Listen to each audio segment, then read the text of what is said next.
So, how to commit to mastery? Another key to success is to develop an attitude of constant improvement. I believe that you have seen people who worked hard and their entire lives, but they have nothing much to show by the end of the day. This happens because they do not commit to the mastery. They are simply repeating what they do day in and day out.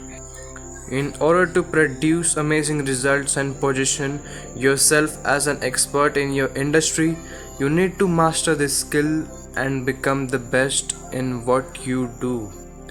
Think about it.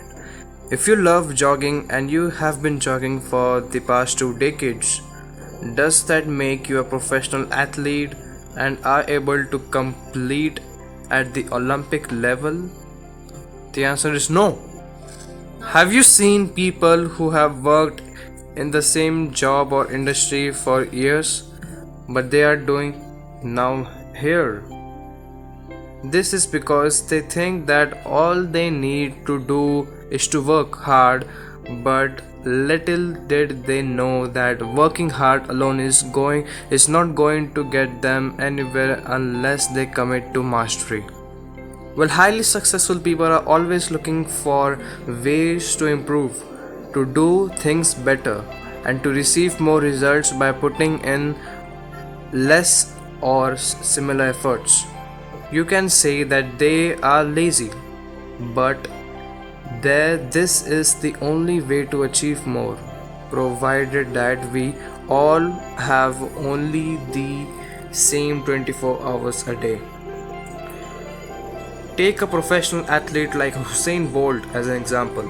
He trains and runs every single day. Not only that, but Bolt also has coaches to guide him throughout his entire career.